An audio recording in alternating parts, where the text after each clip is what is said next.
क्या आप भी घुटने के दर्द से, हाथ पैर के दर्द से, कमर दर्द से या फिर जॉइंट पेन से परेशान हैं? अगर हाँ, तो बस 10 मिनट में आपको अपने दर्द से राहत मिल सकती है, वह भी सिर्फ 2 पत्तों की मदद से। जी हाँ दोस्तों, आज के इस वीडियो में हम बात करेंगे एक पौधे के बारे में जो कि पुराने से पुराने जॉइंट पेन को ठीक कर सकता है। इस पौधे के बस 2 पत्तों से आप सिर्फ 10 मिनट के अंदर अपने घुटने के दर्द को, हाथ पैर के दर्द को, कमर दर्द को और जोड़ों के दर्द को जड़ से खत्म कर सकते हैं।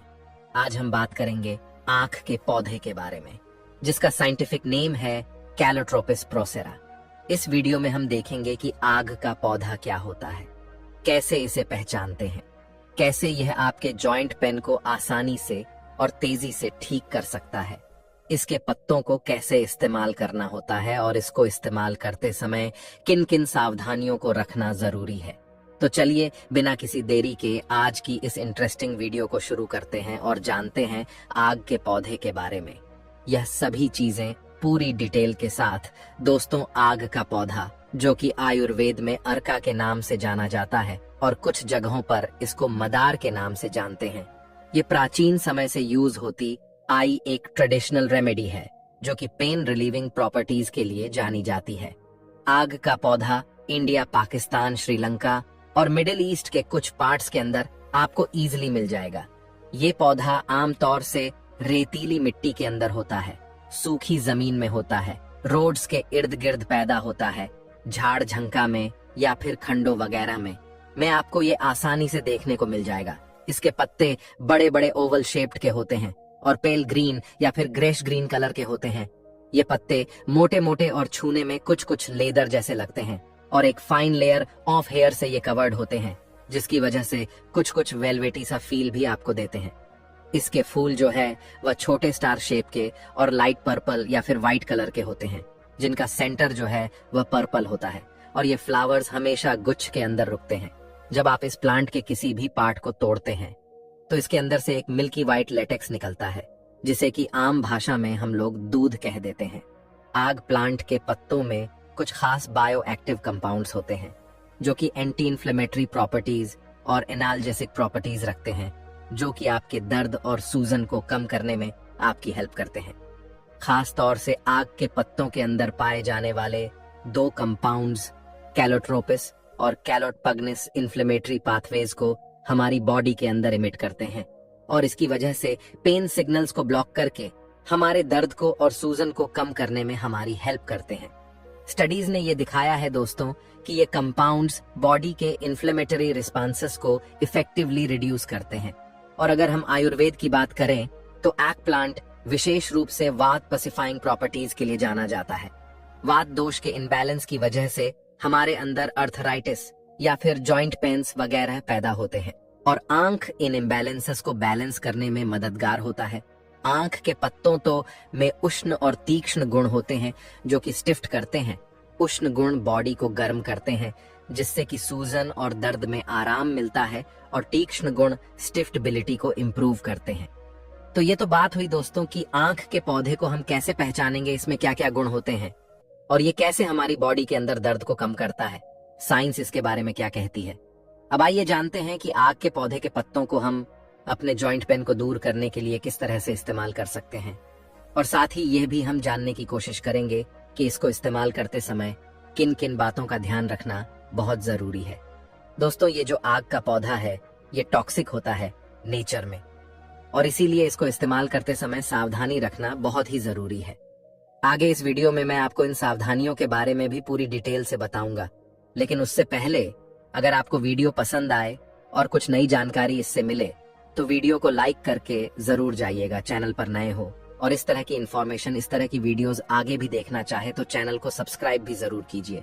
और अगर मन में कोई शंका हो, कोई सवाल हो तो कमेंट में मुझसे पूछ लीजिए। इसके बाद इसके ऊपर आप हल्का सा तेल सरसों का लगा लीजिए और उसके बाद किसी तवे के ऊपर रख के हल्की आंच पर इसको गर्म कर लीजिए। जब ये पत्ते गर्म हो जाएं और नरम से पड़ जाए तो इन पत्तों को आप डायरेक्टली अपने अफेक्टेड एरिया पर, यानी घुटने पर, हाथ पैर पर, जहां पर भी जिस जोड़ में आपके दर्द है वहां पर रख दीजिए और फिर इन पत्तों को कपड़े के बैंडेज से या फिर मेडिकल टेप से या फिर धागे से वहां पर बांध लीजिए, ताकि आपकी जो ये पत्तियां हैं ये वहां से हटे ना, वहां पर लगे रहे। इन पत्तों को लगभग 10 मिनट से लेकर आधा घंटा तक आप इसी तरह से लगा रहने दीजिए और उसके बाद इसको आप हटा दीजिए। आप इस रेमेडी को दिन में 1 से 2 बार यूज कर सकते हैं। बेस्ट रिजल्ट के लिए मैं रिकमेंड करूंगा कि शुरू में आप इसको 2 टाइम सुबह शाम इस्तेमाल करें और उसके बाद फिर चाहे तो 1 टाइम भी कर सकते हैं। इन पत्तों को इस तरह से गर्म करके लगाने से आप देखेंगे कि पहली ही बार से आपको आपके दर्द में कमी महसूस होने लगेगी और धीरे धीरे जब रेगुलर तौर पर आप इसको करते रहेंगे तो आपका जो दर्द है वह और भी ज्यादा तेजी से कम होना शुरू हो जाएगा। दोस्तों, जॉइंट पेन रिलीफ के साथ ही एग प्लांट के और भी कई सारे बेनिफिट्स होते हैं। मसलन एग के लेटेक्स को चोट मौज पे, कट्स वगैरह पे, वुड्स पे लगाने से ये इनको जल्दी ठीक कर देता है, भर देता है। इसके अलावा एक्जिमा, रिंगवर्म और स्केबीज जैसे स्किन इन्फेक्शन में भी इसका जो लेटेक्स होता है, जो दूध होता है, वह बाहर से लगाने से आपको आराम देता है। आग के पत्तों को जलाकर उसका स्मोक इनहेल करने से अस्थमा और ब्रोंकाइटिस जैसे रेस्पिरेटरी इश्यूज में आपको आराम मिलता है। और इसके अलावा आंख का लेटेक्स हर्बल ऑनिल्स के साथ मिक्स करके लगाने से आपके स्कल्प में, यानी आपके सर में जो डेंड्रफ वगैरह होती हैं, अगर जुए वगैरह होती हैं, तो उनसे भी आपको छुटकारा मिलता है और हेयर ग्रोथ भी इससे प्रमोट होती है। लेकिन एक चीज जो मैं आपको बहुत ही जोर देकर बताना चाहूंगा वो यह कि आग के पौधे का कोई भी पार्ट, चाहे तना हो, इसका लेटेक्स हो या इसके पत्ते हो, कोई भी चीज हो, ये आपको ऑरली या इनहेलेशन के तौर पर या खुले जख्म के ऊपर लगाने के लिए बिल्कुल भी इस्तेमाल नहीं करना चाहिए। दोस्तों, आग के पौधे में टॉक्सिक कंपाउंड्स होते हैं और अगर आप इसको ऑरली या इंटरनली यूज करते हैं या अपने जख्म पे, खुले जख्म पर लगा लेते हैं तो ये आपके लिए हार्मफुल हो सकता है। ये compounds gastrointestinal distress, severe irritation और इवन कार्डियक इश्यूज को भी कॉज कर सकते हैं। आयुर्वेद में भी आग को सिर्फ एक्सपीरियंस्ड आयुर्वेदिक प्रैक्टिशनर्स के सुपरविजन में ही इंटरनली यूज करने की सलाह दी जाती है। इसको हमेशा डिटॉक्सिफिकेशन के स्पेशल मेथड्स करने के बाद ही इस्तेमाल किया जाता है और इसीलिए किसी भी आयुर्वेदिक डॉक्टर से कंसल्ट किए बिना आप आग को कभी भी अंदरूनी तौर पर इस्तेमाल मत कीजिएगा। यह बहुत ही खतरनाक हो सकता है। मैंने बहुत सारी वीडियोस दोस्तों के पत्तों को यूज करने से पहले एक पैच टेस्ट आप जरूर कर लें। थोड़ा सा लेटेक्स या फिर इसके पत्ते निकाल कर आप अपनी स्किन पर लगाइए और देखिए कि इससे कोई एलर्जिक रिएक्शन तो आपको नहीं हो रहा है और उसके बाद अगर आपको कोई दिक्कत ना लगे तभी इसको इस्तेमाल कीजिए। साथ ही आंख के लेटेक्स को या पत्तों को आंखों और म्यूकस मेम्ब्रेन से अपने दूर रखें, क्योंकि यह वहां पर जाकर बहुत ही ज्यादा इरिटेशन पैदा कर सकते हैं। आपको दिक्कत हो सकती है और अगर आपको कोई इरिटेशन या फिर एडवर्स रिएक्शन महसूस होता है तो तुरंत इसका इस्तेमाल आप करना बंद कर दीजिए और इफेक्टेड एरिया को सोप से और पानी से अच्छे से धो लीजिए। तो दोस्तों, आग का पौधा एक दो धारी तलवार की तरह होता है, जिसका सही इस्तेमाल ना किया जाए तो यह आपको नुकसान भी पहुंचा सकता है और अगर सही से इस्तेमाल करा जाए तो आपके दर्द को छूमंतर भी कर सकता है। उम्मीद है आज की यह वीडियो आपको पसंद आई होगी और आग को आप सही तरीके से इस्तेमाल कर पाएंगे। वीडियो पसंद आई हो तो लाइक करके जाइए, चैनल पर नए हैं तो सब्सक्राइब करिए। दोस्तों, जिस तरह से जंगल में एक छोटी सी चिंगारी लगने से पूरा जंगल तबाह हो जाता है, वहां पर रहने वाले पशु पक्षी जानवर सब कुछ जल जल कर नष्ट हो जाते हैं, तो आप अपने शरीर के अंदर लगी हुई चिंगारी को कैसे नजरअंदाज कर सकते हैं। दोस्तों, खाना बनाने के लिए हमें आग की आवश्यकता तो होती ही है, लेकिन अगर गलती से वह आग पूरे रसोई घर में फैल तो वह आपके साथ साथ आपके पूरे घर तबाह कर देती है। तो आप इतनी बड़ी गलती कैसे कर सकते हैं? आपके शरीर में बहुत ज्यादा अग्नि बढ़ी हुई रहती है, तो वह आपके शरीर को अंदर से धीरे धीरे नष्ट कर रही होती है और आपको पता भी नहीं रहता है।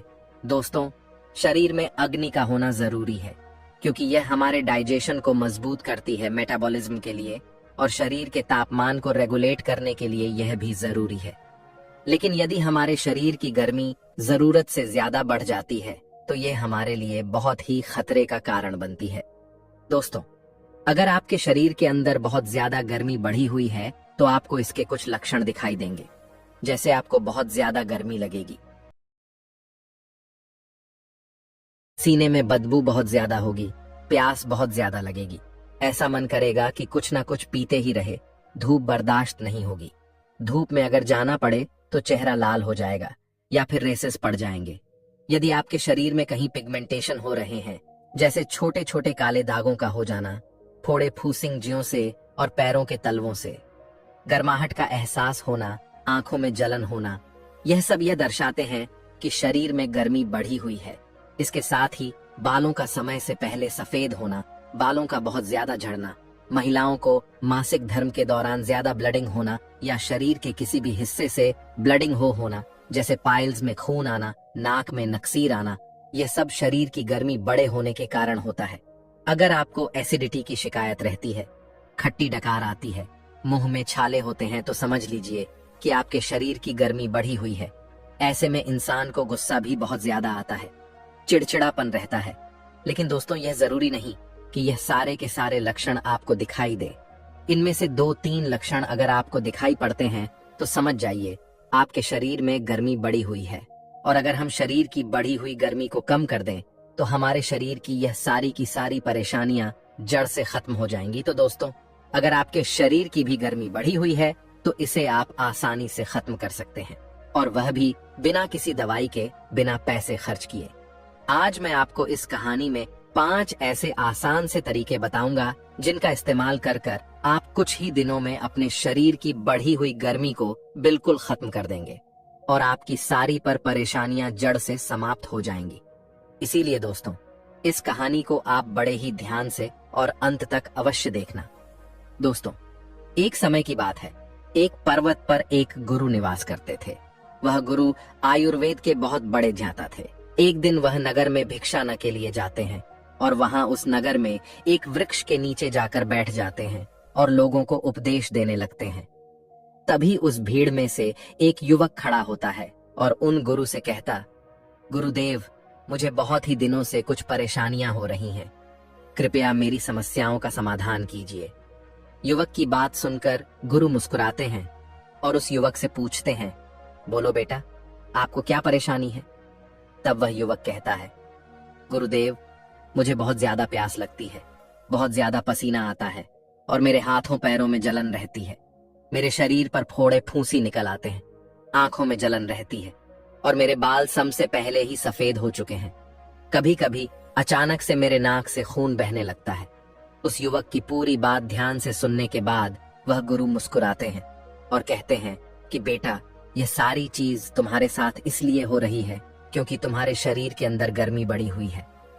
गुरु की बात सुनकर युवक उनसे कहता है, हे गुरुदेव, मुझे आप इसका कोई उपाय बताइए ना, ताकि मैं इन परेशानियों से छुटकारा पा सकूं। को तब गुरु उस युवक से कहते हैं, बेटा, तुम शांति से बैठ जाओ। फिर वह गुरु सारी सभा को संबोधित करते हुए कहते हैं कि आप सभी मेरी इन बातों को ध्यान से सुनो। आज मैं आपको 5 आसान से तरीके बताऊंगा जिससे आपके शरीर की गर्मी बढ़ी हुई जो है वह कम हो जाएगी, आपके शरीर से गर्मी निकल जाएगी। फिर वह गुरु उन सभी से कहते हैं कि शरीर की गर्मी बढ़ने का मतलब शरीर में पित्त दोष का असंतुलन होना होता है। फिर वह गुरु उन सभी से कहते हैं कि आप यह समझो कि यह गर्मी बढ़ती क्यों है। एक तो मौसम की वजह से, और गर्मियों में यह दिक्कत सबसे ज्यादा होती है। लेकिन इसके अलावा भी गलत खान पान से, स्मोकिंग करने से, कोल्ड ड्रिंक और शराब से, इसके अलावा तनाव लेने से भी शरीर में गर्मी बढ़ जाती है, जिसकी वजह से चाहे आप कितनी भी क्रीमी लगाकर इसे ढकने की कोशिश क्यों ना करें, लेकिन यह सब लक्षण रहेंगे। पर आप घबराएं नहीं, क्योंकि मैं आपको 5 असरदार तरीके बताऊं जिससे आपके शरीर की गर्मी जो है वह जड़ से कम हो जाएगी, खत्म हो जाएगी। फिर वह गुरु उन सभी से कहते हैं कि सबसे पहली चीज गोंद कतीरा। देखो, अगर कोई चीज ऐसी है जो आपके शरीर की गर्मी कम करने में बहुत ज्यादा असरदार है तो वह है गोंद कतीरा। गोंद कतीरा गर्मी में पेड़ के तने से प्राकृतिक रूप से निकलता रहता है और यह जब निकलता है तो चिपचिपी गोंद जैसा सा होता है, लेकिन बाद में सूख जाता है, जिसे हम आसानी से किसी भी किराने की दुकान से खरीद सकते हैं। अब आपको इसे इस्तेमाल कैसे करना है इसके बारे में अच्छे से समझो। गोंद कतीरा के 4-5 दाने पानी में भिगो देने हैं और भिगोने के बाद लगभग 2-3 घंटे में ही फूलकर यह काफी ज्यादा बड़े हो जाते हैं। इसके बाद आप इसे नींबू पानी में मिलाकर पी लो। देखो, नींबू पानी तुरंत अंदर की गर्मी को कम करता है, लेकिन अगर आप इसे 1 चम्मच गोंद कतीरा के साथ डाल लो तो वह शरीर में गर्मी बढ़ने ही नहीं देगा। आपने कभी अगर ठेले पर शिकंजी पी हो तो आपने देखा होगा कि लोग गर्मियों में नींबू पानी में गोंद कतीरा डालते हैं। देखो, चरक संहिता के अनुसार गोंद कतीरा शरीर को गर्मी से बचाने का बहुत ही असरदार तरीका है। यह इतना ठंडा होता है कि इसे सर्दियों में खाने से मना किया जाता है और इसके फायदे यहीं तक नहीं है। गोंद कतीरा का 1 चम्मच अगर आप रोज खाने लग जाओ तो आपका शरीर ठंडा तो रहेगा ही, साथ ही साथ आपका लीवर भी ठीक रहेगा, शरीर की स्ट्रेंथ बढ़ेगी और चेहरे पर तेज आ जाएगा। आप इसे किसी भी शरबत में, नींबू पानी में या फिर सोने से पहले दूध में डालकर भी पी सकते हैं। गोंद कतीरा का अपना कोई स्वाद नहीं होता है, इसीलिए आप इसे दूध में, नींबू पानी में या फिर शरबत में मिलाकर पी सकते हो। सबसे अच्छी बात तो यह है कि गोंद कतीरा का फायदा आप अलग अलग तरीके से ले सकते हो। जैसे अगर गर्मी से आपकी आंखें जलती हो, आंखें लाल हो रही हो, तो ऐसे में गोंद कतीरा को लेकर अपनी दोनों आंखों पर लगाकर 10 मिनट के लिए लेट जाए। ऐसा करने से आपको आराम मिलेगा और आपकी आंखों की जलन जो है वह बिल्कुल खत्म हो जाएगी। गोंद कतीरा को आंखों पर रोज लगाने से डार्क सर्कल भी खत्म हो जाते हैं। इसके अलावा अगर आप गोंद कतीरा को अपने सिर पर और अपने पैरों के तलव पर लगाते हो और 20 मिनट तक छोड़ देते हो और आराम करते हो तो शरीर की गर्मी बाहर निकलने लगती है। गोंद कतीरा का 100 ग्राम पाक आपको RS में किसी भी दुकान पर मिल जाएगा। ये इतनी सस्ती चीज है और गर्मियों में इसके बहुत ही ज्यादा फायदे होते हैं, इसीलिए आप इसे जरूर इस्तेमाल करके देखें। फिर वह गुरु उन सभी से कहते हैं कि देखो, आपको गोंद कतीरा ही खरीदना है, गोंद नहीं, क्योंकि दिखने में दोनों एक समान होते हैं लेकिन दोनों में बहुत ही ज्यादा फर्क होता है। क्योंकि गोंद का प्रयोग हम सर्दियों में लड्डू बनाने में करते हैं, जबकि गोंद कतीरा ठंडा होता है और गोंद पानी में डालने से फूलती नहीं है, लेकिन गोंद कतीरा पानी में डालने से फूल जाता है। फिर वह गुरु उन सभी से कहते हैं कि दूसरी चीज सर को ढकना है। देखो, आपने कड़ी धूप में मजदूरों को काम करते हुए तो देखा ही होगा, भले ही उनके शरीर पर पूरे कपड़े ना हो, लेकिन उनकी एक चीज जरूर होती है कि वह अपने सर को हमेशा ढक कर रखते हैं। आपने कभी सोचा है कि ऐसा क्यों किया जाता है? क्योंकि इसमें गर्मी का असर नहीं होता है। सिर्फ सर को ढकने से वह लोग गर्मी से, त्वचा की एलर्जी से, नाक में खून आने से, बालों को झड़ने से रोक लेते हैं। देखिए, इसमें कोई संदेह नहीं है कि सूर्य एक प्राकृतिक डॉक्टर है, लेकिन अब प्राकृतिक प्रदूषण के चलते ओजोन परत में छेद हो गया है, जिससे सुबह 11 बजे के बाद तेज धूप में जहरीली किरण पृथ्वी पर आना शुरू हो जाती है। इस समय जब सूर्य की किरणें हमारे नंगे सिर पर डायरेक्ट पड़ती हैं, तो उससे हमारे पूरे शरीर में गर्मी का असर हो जाता है। आयुर्वेद के अनुसार अगर धूप में नंगे सर जाते हैं तो इससे शरीर में गर्मी बढ़ती है और ओजस्वी शक्ति घटती है। अगर संभव हो तो गर्मियों में 11 से लेकर 4 बजे तक घर के भीतर ही, लेकिन अगर बाहर जाना पड़े तो सर को ढक कर जाए। आप सर को ढकने के लिए छतरी का इस्तेमाल कर सकते हैं, टोपी का इस्तेमाल कर सकते हैं। अगर आपके पास कुछ भी नहीं है तो आप रुमाल का इस्तेमाल कर सकते हैं। जब आप अपने सर को ढक लेंगे तो आप महसूस करेंगे कि आपके ऊपर गर्मी का ज्यादा असर नहीं होगा। फिर वह गुरु उन सभी से कहते हैं कि गर्मियों में नहाने के लिए गर्म पानी का परहेज करें, क्योंकि बहुत से लोग गर्म पानी से नहाना पसंद करते हैं। गर्म पानी से नहाने से शरीर की मांसपेशियों को आराम मिलता है, लेकिन गर्म पानी को गर्मियों में सर पर कभी भी नहीं डालना चाहिए, क्योंकि इससे शरीर की गर्मी बढ़ती है और बाल उम्र से पहले ही सफेद होने लगते हैं। बालों में डैंड्रफ हो जाता है और बाल बहुत ज्यादा झड़ने लगते हैं। गर्मियों में शरीर की गर्मी को ठीक करने के लिए आप ठंडे पानी से ही स्नान करें। अगर आपके शरीर में गर्मी बहुत ज्यादा बढ़ी हुई है तो नहाने के पानी में थोड़ा सा गुलाब जल मिक्स कर ले। लेकिन मोटी मोटी बात तो यह है कि आपको आपके सर को गर्मी से बचाना है। फिर वह गुरु उन सभी से कहते हैं कि तीसरी चीज ठंडे पेय पदार्थ। शरीर की गर्मी जब बढ़ती है तो हमें प्यास बहुत ज्यादा लगती है, ऐसा मन करता है कि कुछ ना कुछ पीते ही रहे, लेकिन ऐसे में हम लोग पीते क्या हैं? हम कोल्ड ड्रिंक पीते हैं, जैसे Sprite, Coca Cola, Pepsi, Limca, या बहुत सारे एनर्जी ड्रिंक पीते हैं जैसे कि स्टिंग। ये सारी कोल्ड में इनमें इतनी एसिडिटी होती है कि पेट का पूरा पीएच बैलेंस बिगाड़ देती है। इन कोल्ड ड्रिंक को पीने का मतलब ऐसा है कि आप आग बुझाने के लिए घी का प्रयोग कर रहे हैं। इनको पीने से आपको एसिडिटी होगी, पेट में अल्सर हो सकता है, इसीलिए आपको यह बिल्कुल भी नहीं पीनी है। अगर आप सच में ही शरीर की गर्मी को कम करना चाहते हैं तो कोल्ड ड्रिंक छोड़कर प्राकृतिक ठंडे पदार्थ पिए, जैसे गन्ने का जूस। यह आपको हर जगह बड़ी आसानी से उपलब्ध हो जाएगा। आरएस का एक गिलास तासीर में ठंडा होने की वजह से शरीर की गर्मी को कम करने का एक पेस्टिक और प्रमाणित तरीका है। आयुर्वेद के अनुसार लिवर में बढ़ी हुई गर्मी को कम करने के लिए इसे औषधि के रूप में आज भी इस्तेमाल करते हैं। यह प्राकृतिक रूप से मीठा है, इसलिए इसे डायबिटिक लोग भी पी सकते हैं। आप रोजाना एक गिलास ताजे गन्ने का जूस पीना शुरू कर दो। उसमें नींबू डाल दो, पुदीना डाल दो। इसमें आपको बर्फ नहीं डालनी है, यह आपको बहुत ही ज्यादा ठंड करेगा। दूसरा ठंडा पेय पदार्थ है नारियल पानी। यह आपके शरीर की बढ़ी हुई गर्मी को कम करता है। इसके साथ ही नारियल पानी पीने से शरीर के अंदर की पथरी यूरिन के रास्ते बाहर आती है, ब्लड शुगर नीचे आती है और चेहरे पर पिंपल को भी यह ठीक करता है। अब ऐसा पेय पदार्थ इसमें जबरदस्त न्यूट्रस, इलेक्ट्रोलाइट, एंटीऑक्सीडेंट हो, उसका मुकाबला ये कल की आई कोल्ड ड्रिंक कैसे कर सकती है। इसके अलावा आप छूने का सत्त या फिर जो का सत्त किसी किरा की दुकान से खरीद लो। इसमें पानी मिलाकर, चाहे आप इसे नमकीन बना लो या फिर मिश्री डालकर, चाहे आप इसे मीठा बना लो, इससे आपको प्रोटीन मिलेगा और शरीर को ठंडक भी मिलेगी। फिर वह गुरु चौथी चीज बताते हुए कहते हैं कि पैरों की मालिश करें। देखो, हमारे शरीर की गर्मी सबसे ज्यादा हमारे पैरों के तलवों से निकलती है। आप देखना, जिसके शरीर में बहुत ही ज्यादा गर्मी होगी उसके पैर जलने शुरू हो जाएंगे, उसके पैरों से बदबू आती है। लेकिन जैसे पौधे की जड़ में पानी देने से पूरा पौधा हरा भरा हो जाता है, वैसे ही हमारे शरीर की जड़ हमारे पैरों में है। वहां अगर मालिश कर ली जाए तो सारे शरीर की गर्मी निकल जाती है। आयुर्वेद के इस नियम को वैज्ञानिक भी मानते हैं। अगर आप सरसों का तेल, नारियल का तेल या फिर घी, इन तीनों में से किसी भी एक तेल से पैरों के तलवों की मालिश करते हैं तो इससे आपका शरीर ठंडा होगा और साथ ही साथ आपका दिमाग भी ठंडा होगा। रात को सोने से पहले अपने पैरों को अच्छे से धो लें और फिर इन तीनों में से किसी एक तेल से अपने तलवों की मालिश करें। आप एक दिन भी यह करके देखेंगे तो आपको असर दिखना शुरू हो जाएगा। नींद बहुत अच्छी आएगी। लेकिन अगर आप इसके और भी अच्छे परिणाम चाहते हैं तो आपको इस मसाज को कांसे की कटोरी से करना चाहिए।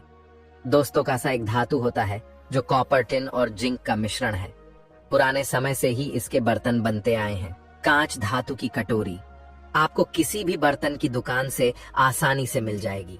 कांसे की कटोरी से पैरों के तलवों की मसाज करना आयुर्वेद में शरीर की बढ़ी हुई गर्मी को कम करने का रामबाण इलाज है।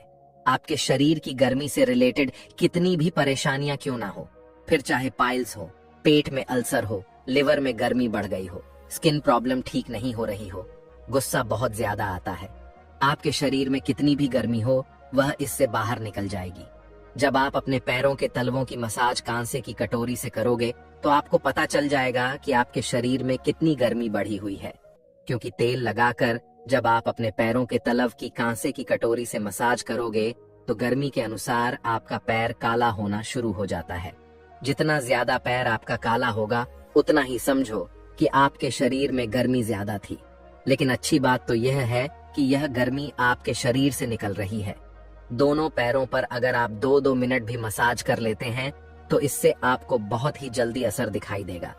जब आप पैरों की मसाज करके फ्री हो जाएं, तो उसके बाद आपको अपने पैरों को किसी रुमाल से पोंछ लेना है।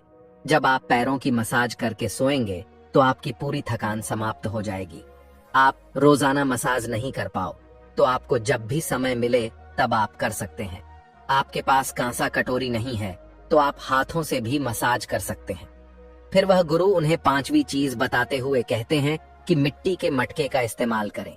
अगर आपको बहुत ही ज्यादा प्यास लगती है, पसीना बहुत ज्यादा आता है या शरीर में बढ़ी हुई गर्मी का और कोई लक्षण नजर आता है तो सबसे पहले तो आपको गर्मियों में मिट्टी का मटका अवश्य इस्तेमाल करना है। देखो, मिट्टी एक ऐसी चीज है जो प्राकृतिक रूप से शरीर के लिए ठंडी होती है। इसके साथ ही इसमें मिनरल्स बहुत होते हैं। फ्रिज का पानी छूने से भले ही ठंडा लगता हो, लेकिन बर्फ शरीर में गर्मी ही पैदा करती है। दूसरी तरफ मिट्टी के घड़े में जमा किया हुआ पानी प्राकृतिक रूप से ठंडा होता है। और मजे की बात तो यह है कि यह इतना ठंडा होता है कि जिससे प्यास बुझती है, लेकिन गला कभी खराब नहीं होता है। वहीं अगर फ्रिज का पानी आप पी लेते हैं तो कई बार उससे आपका गला भी खराब हो जाता है। इसके साथ ही मटके के पानी में साधारण पानी से एल्काइन ज्यादा होता है और इसमें मिनरल्स भी बहुत ही ज्यादा मात्रा में बढ़ जाते हैं। मिट्टी का घड़ा पुश्तों से चला रहा है। आप पानी को मिट्टी के घड़े में रात भर भर के रख दो, सुबह उठकर इसे पियो। यह आपकी गैस की समस्या और एसिडिटी के लिए दवाई का काम करेगा। आजकल तो दुकानों पर भी मिट्टी की बोतल, गिलास, खाना बनाने के बर्तन सब कुछ मिलने लगे हैं। मिट्टी के पात्र में रखा हुआ पानी पीने से आपके शरीर की गर्मी बिल्कुल खत्म हो जाएगी। इसके साथ ही आप मिट्टी के बर्तन को खाना बनाने के लिए भी इस्तेमाल कर सकते हो। किसी भी और धातु के मुकाबले मिट्टी के बर्तन में पका हुआ खाना काफी ज्यादा स्वादिष्ट होता है, ज्यादा न्यूट्रिएंट्स वाला होता है और शरीर की गर्मी को कम करने वाला भी होता है। आप गैस पर भी मिट्टी के बर्तन में खाना बना सकते हैं। देखो, यदि शरीर की गर्मी बढ़ जाए तो बहुत ही ज्यादा परेशान करती है। इसको हल्के में नहीं लेना चाहिए। अगर आप शरीर की गर्मी से परेशान हैं तो ये 5 चीजें अवश्य करें।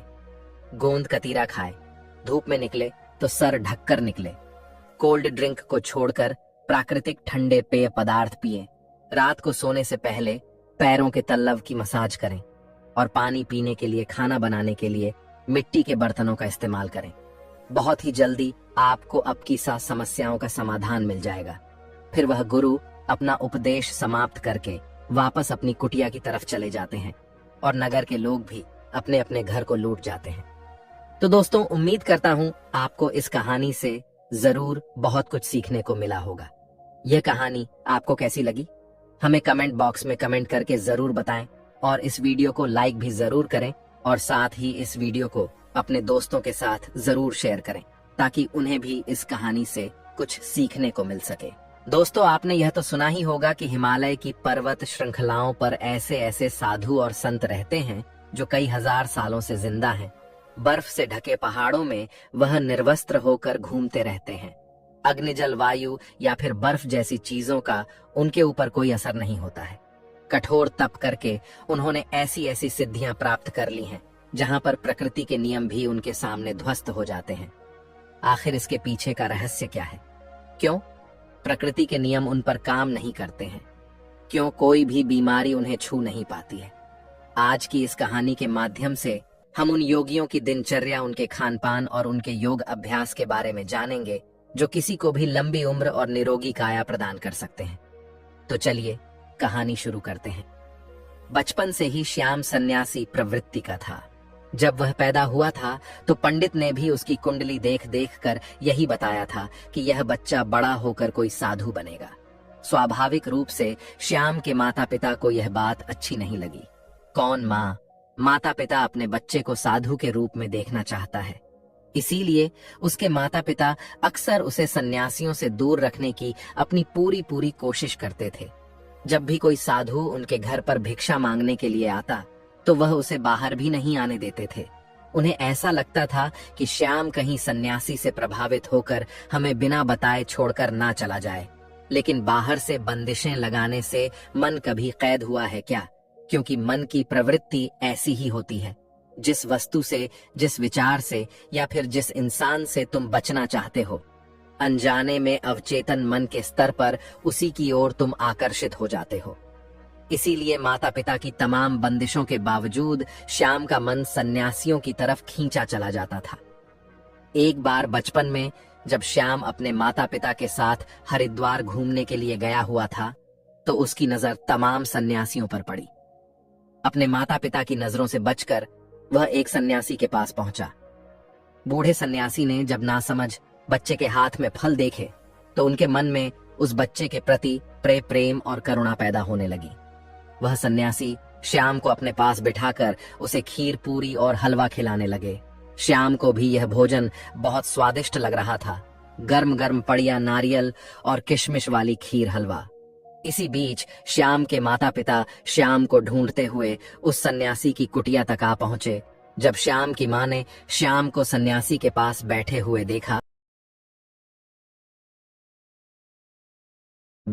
देखा तो वह गुस्से से आग बबूला हो गई। उन्होंने यह भी न सोचा कि सन्यासी तो उस बच्चे से प्रेम वार्तालाप कर रहे हैं। गुस्से में इंसान सही और गलत की समझ खो बैठता है। जब नाश मनुज पर छाता है तो पहले विवेक मर जाता है। श्याम की मां ने उस सन्यासी को जली कटी सुनानी शुरू कर दी। आसपास के तमाम लोग सुन रहे थे, उस सन्यासी के शिष्य तक सुन रहे थे। श्याम की मां गुस्से से लाल होकर उस सन्यासी से बोल रही थी कि तू मेरे बच्चे को समझा बुझाकर यहाँ पर फुसलाकर ले आया है। मेरे बच्चे को लालच देकर फुसलाकर यहाँ से ले जाना चाहता है। तुझे तो कठोर कारावास होना चाहिए, फांसी की सजा होनी चाहिए। तुझे श्याम की मां इस बात से परेशान थी कि उसका बच्चा एक सन्यासी के पास पहुंच गया है। कहीं उसके मन में सन्यासी बनने की इच्छा प्रकट हो गई तो वह क्या करेंगी? अगर पंडित की भविष्यवाणी सच हो गई तो वह अपने बेटे के बिना बिल्कुल अकेली रह जाएगी। आसपास की भीड़ ने श्याम की मां को समझाने की कोशिश की। उनको बताया कि सन्यासी कोई ऐसे वैसे आदमी नहीं है, वह बहुत सालों से यहाँ पर आश्रम चला रहे हैं। जब श्याम की मां अपने बेटे का हाथ पकड़कर वहां से ले जा रही थी तो उस सन्यासी ने बड़े प्रेम और करुणा से एक बात कही। उन्होंने कहा कि बहन जी, आपका बच्चा बहुत गुणी है, वही होगा जो लिखा हुआ है। तुम अपने पास वायु को कैद नहीं कर सकती। जो बच्चा लाखों लोगों के रास्ते का दीपक बनकर पैदा हुआ है, उसको तुम सिर्फ एक कमरे को रोशन करने के लिए नहीं रख सकती। ये बात जितनी जल्दी समझ जाओ उतना अच्छा होगा, उतना कम कष्ट होगा। श्याम की मां सन्यासी की बातें समझ रही थी। उन्हें पता था कि सन्यासी किस तरफ इशारा कर रहे हैं। खैर, घटना आ ही गई। हो गई समय अपनी रफ्तार से चलता रहा और अब श्याम बड़ा हो चुका था। उसने एक कॉलेज में एडमिशन ले लिया था। योग, आध्यात्म और मनोविज्ञान के बारे में पढ़ाई कर रहा था। कॉलेज की तरफ से उसे एक प्रोजेक्ट पूरा करने के लिए मिला। प्रोजेक्ट का टॉपिक यही था कि लंबी उम्र वाले स्वस्थ लोगों की दिनचर्या, उनका खान पान और उनके बारे में पूरी जानकारी इकट्ठी करके लानी है और कॉलेज में जमा करनी है। श्याम उन सन्यासियों की खोज में निकल पड़ा जो कई सालों से स्वस्थ जीवन जी रहे थे। बूढ़े होने के बाद भी उनके शरीर में एक चपलता थी, दृष्टिकान और बाकी सारी इंद्रियां जिनकी ठीक प्रकार से काम कर रही थीं। कई सन्यासी तो उसे ऐसे मिले जो 100 साल को पार कर चुके थे और पूरी तरह से स्वस्थ थे। अब धीरे धीरे अलग अलग सन्यासियों से मिलने में श्याम को बड़ा मजा आने लगा, लेकिन उसके अंदर जीवन के उन रहस्यों को जानने की बहुत इच्छा थी जिनमें आम लोग कोई रुचि नहीं रखते हैं या फिर कोई विश्वास ही नहीं करता है। श्याम ने सोचा कि यही समय है। अगर ऐसे सन्यासी पृथ्वी पर बसते हैं जो 500 से 1000 सालों से जिंदा हैं, तो मुझे उनको खोजने का बहुत बढ़िया मौका मिला है।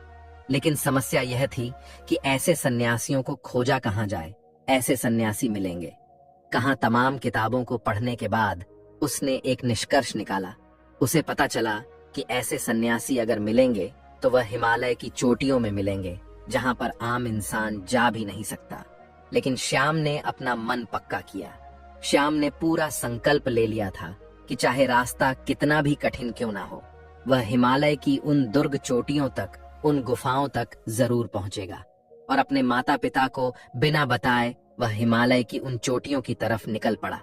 युवावस्था के दिन थे, गर्म खून था, किसी चीज का कोई डर नहीं था। और सबसे बड़ी बात, श्याम का भाग्य था जो उसे खींचकर उन योगियों के पास लेकर जा रहा था। उसने उन पहाड़ों को चढ़ने के लिए पूरी तैयारी कर ली थी। सर्दियों के मोटे मोटे कपड़े ले लिए थे, रास्ते के लिए खाना पना इकट्ठा कर लिया था। जंगली जानवरों से बचने के लिए उसने हथियार भी अपने पास रखा था और अपने साथ वह एक टॉर्च भी लिए था, ताकि कि रात में भी वह जल्द से जल्द यात्रा कर सके, उसकी यात्रा में कोई बाधा ना रहे। धीरे धीरे जब वह स्थानीय लोगों से पता करते हुए हिमालय की उन दुर्गम चोटियों तक पहुंचने लगा तो उसके फोन ने भी काम करना बंद कर दिया। अब उसका दुनिया से कोई संपर्क नहीं था, लेकिन दुनिया से कटने के बाद वह खुद से जुड़ने लगा था। अब उसे हिमालय के जंगलों से गुजरते हुए असीम आनंद की प्राप्ति हो रही थी।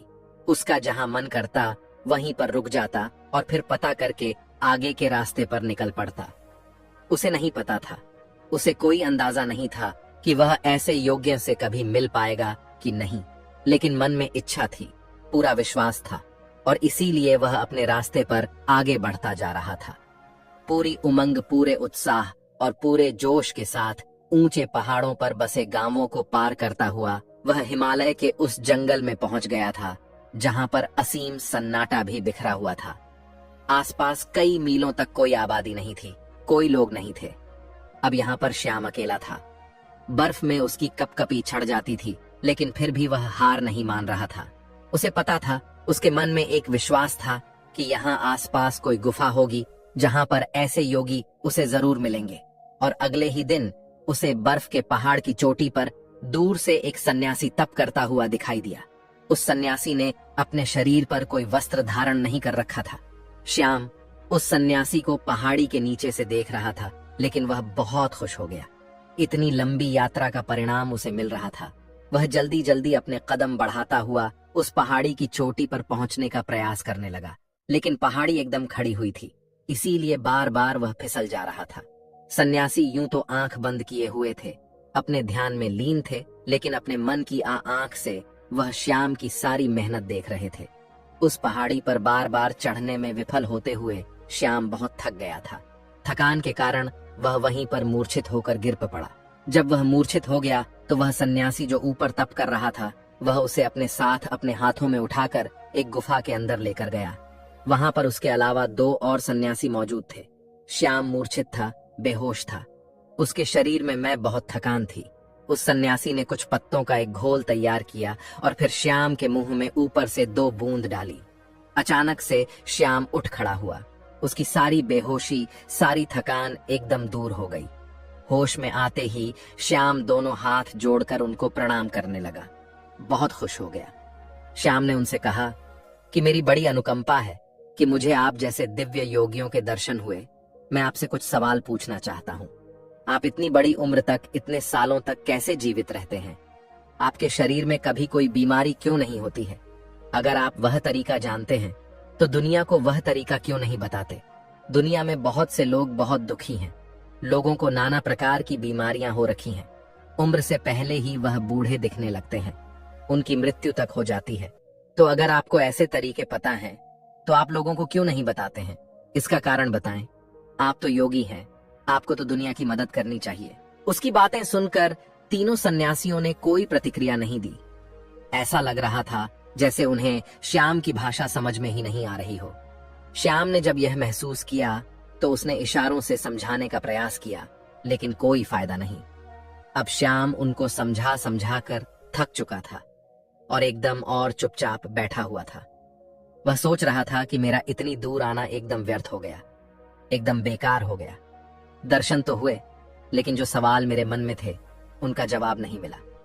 श्याम ने सोचा कि इतना लंबा सफर तय करके आया हूं, कुछ दिन इनके साथ रहता हूं, इनकी दिनचर्या ही देख लेता हूं, शायद उससे कुछ पता चल जाए। और यह सोचकर श्याम वहीं पर रहने लगा। सन्यासी एक दूसरे से बिल्कुल भी बात नहीं करते थे, एकदम मौन रहते थे, चुप रहते थे। किसी एक सन्यासी को दूसरे से अगर कोई काम होता तो वह बिना बोले ही एक दूसरे के मन की बात समझ लिया करते थे। अब श्याम को बेचैनी होने लगी। एक गुफा में चुपचाप बैठे रहना, भला इससे क्या होगा? यह कैसा जीवन है? सन्यासी बैठे हुए सिर्फ योग अभ्यास करते रहते थे, तप करते रहते थे। उनके चेहरे पर, उनकी आंखों में एक गजब का ठहराव था, एक गजब की शांति। जो भी उनके मुखमंडल की आभा को देख ले तो उनकी तरफ आकर्षित रहे। बिना रह नहीं पाए श्याम ने कि सन्यासी खाना बहुत कम खाते थे, और जो भी खाते थे उसे पूरे मन से बनाते थे, पूरे भाव विभोर होकर बनाते थे। सुबह ब्रह्म मुहूर्त में उठना, ठंडे पानी से स्नान करना और फिर सर्दियों की धूप में बर्फ पर बैठकर ध्यान साधना करना, यही उनका काम था। 2 दिन तक उनके अनुसार काम करने के बाद वहां रहकर श्याम ऊब चुका था। वह न किसी से बात कर पा रहा था, न अपने मन के सवालों को शांत कर पा रहा था। 3 दिन बाद श्याम ने वहां से जाने का निश्चय किया। उन्होंने उनके सामने प्रणाम किया और उनको प्रणाम करते हुए कहा कि शायद मेरा प्रणाम भी आप स्वीकार न कर पाओ, क्योंकि आपको उसका मतलब नहीं पता होगा, लेकिन मैं आपसे मिलकर धन्य हो गया। और अब मैं आपसे अलविदा चाहता हूँ। और यह कहकर वह अपने चेहरे पर मुस्कान लेकर उन योगियों के पैर छूकर वापस चलने के लिए तैयार हुआ कि तभी उसके कानों में बूढ़े सन्यासी की आवाज आई। बूढ़े सन्यासी ने कहा कि अपने सवाल का जवाब तो सुनते जाओ। श्याम यह सुनकर आश्चर्यचकित हो गया। वह कुछ बोलना चाह रहा था, लेकिन सन्यासी ने उसे चुप करते हुए कहना शुरू किया कि सबको अपने मन के सवालों के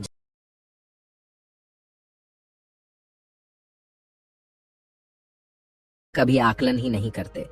अगर वह लोग यह कभी सोच पाए तो शायद प्रदूषण से मुक्त दुनिया हो सकती है, हमारी पृथ्वी स्वर्ग हो सकती है। दूसरा होता है हमारा खान पान।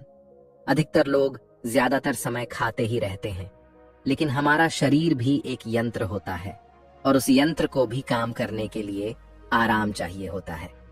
इसीलिए हर समय खाते नहीं रहना चाहिए। कभी भी पूरा पेट भरकर नहीं खाना चाहिए। हमेशा अपने पेट में एक रोटी की जगह छोड़ दें ताकि तुम्हारा पेट हल्का रह सके, थोड़ा खाली रह सके और सांस लेने में भी कोई परेशानी ना आए।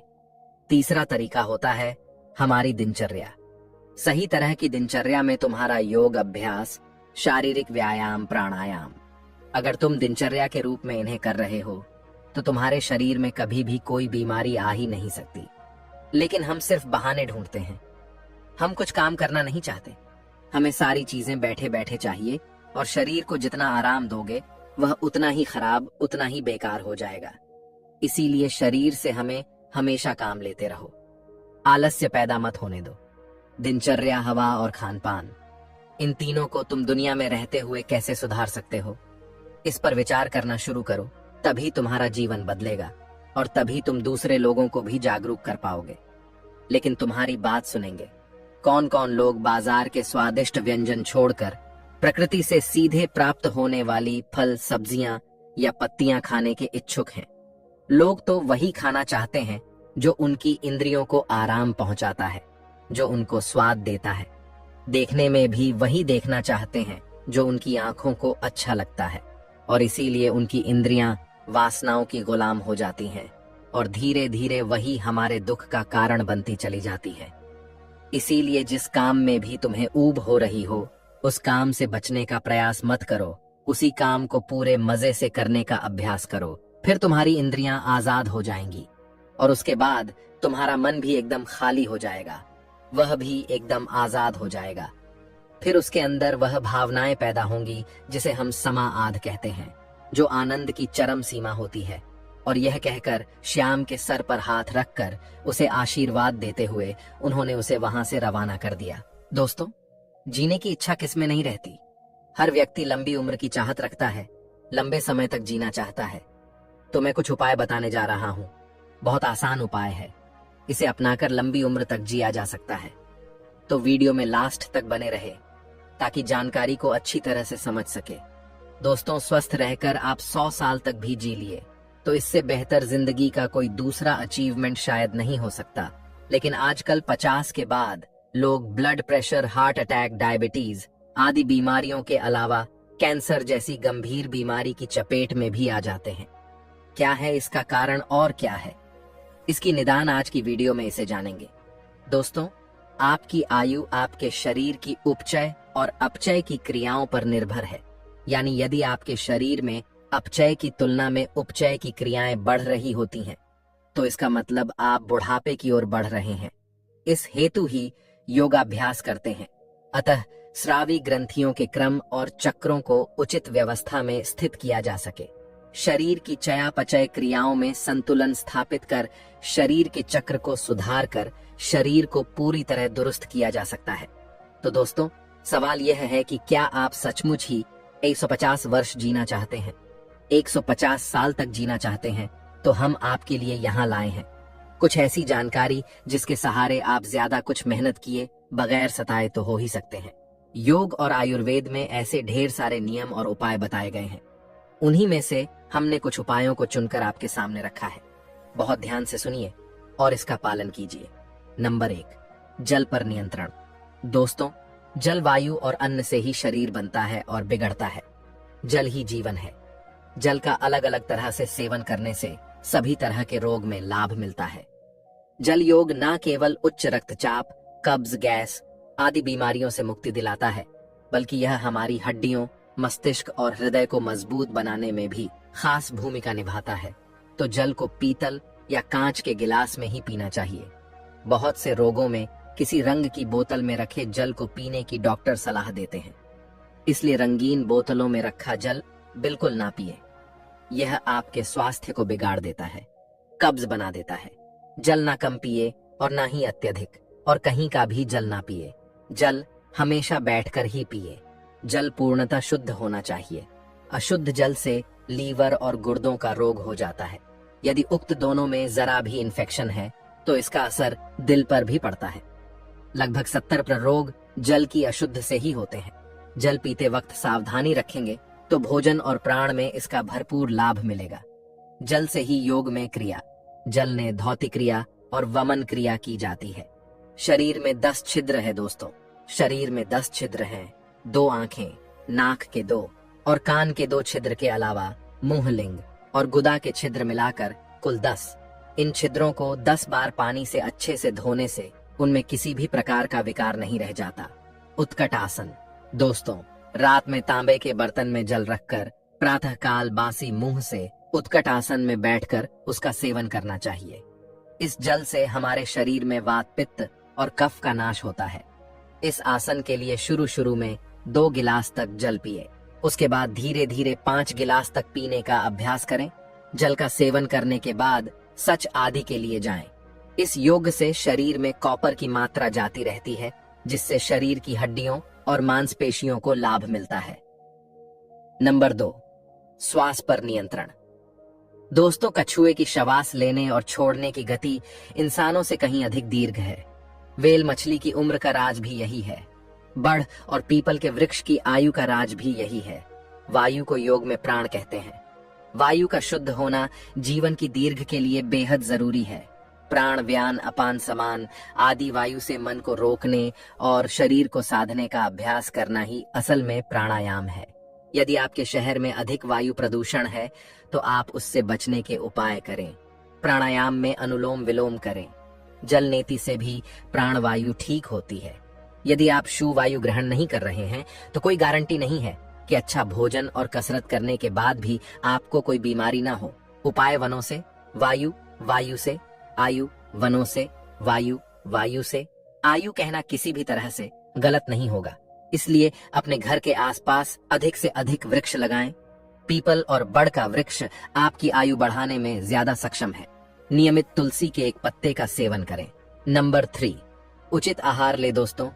उत्तम सात्विक और स्वादिष्ट खाने के बजाय आजकल फास्ट फूड, जंक फूड और कोल्ड ड्रिंक की ओर रुझान बढ़ रहा है। इसके चलते व्यक्ति मोटापा, मधुमेह, कब्ज, शरीर में भारीपन आदि समस्याओं का शिकार हो गया है। निरोगी रहकर लंबी उम्र चाहते हैं तो आहार पर ध्यान दें। भोजन से केवल भूख ही शांत नहीं होती, बल्कि इसका प्रभाव तन, मन और मस्तिष्क पर पड़ता है। जैसा खाओ अन्न, वैसे बने मन। क्या खाएं और क्या ना खाएं, चलिए यह भी जान लेते हैं। तो दोस्तों, सात्विक भोजन करें और सप्ताह में 1 बार उपवास जरूर करें। आयुर्वेद में फलों के जूस के अलावा अन्य जड़ी बूटियों के रस को अमृत समान बताया गया है, लेकिन इन्हें कब पिए और किसके साथ पिए, यह भी नियम जानकर ही पिए। यदि आपको संतरे की जूस की जरूरत नहीं है तो उसे पीने का कोई मतलब नहीं है। आप किसी प्रकार की दवा का सेवन कर रहे हैं तो संतरे, नींबू और मौसम्मी का जूस उस दवा का असर खत्म कर देगा।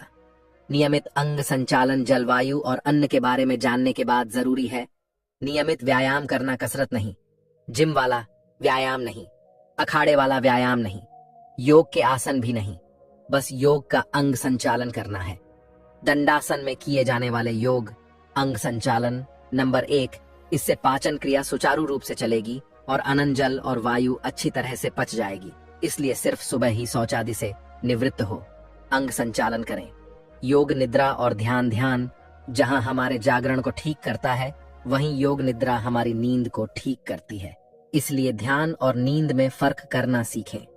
योग निद्रा दोस्तों, नींद एक डॉक्टर है और दवा भी आपकी नींद कैसी होगी यह निर्भर करता है इस पर कि आप दिन भर किस तरह से जिए। जरूरी है कार्य, विचार और व्यवहार पर गंभीर मंथन करना। यदि यह संतुलित और सम्यक रहेगा तो भरपूर नींद से स्वास्थ्य में लाभ मिलेगा। ज्यादा या कम नींद से सेहत और मन पर विपरीत असर पड़ता है। बेहद नींद के लिए आप योग निद्रा का सहारा लें। नंबर 2, ध्यान का नियमित अभ्यास करने से आत्मिक शक्ति बढ़ती है। आत्मिक शक्ति से मानसिक शांति की अनुभूति भूत होती है। मानसिक शांति से शरीर स्वस्थ अनुभव करता है। ध्यान से विजन पावर बढ़ता है तथा व्यक्ति में निर्णय लेने की क्षमता का विकास होता है। ध्यान से सभी तरह के रोग और शोक मिट जाते हैं। ध्यान से हमारा तन, मन और मस्तिष्क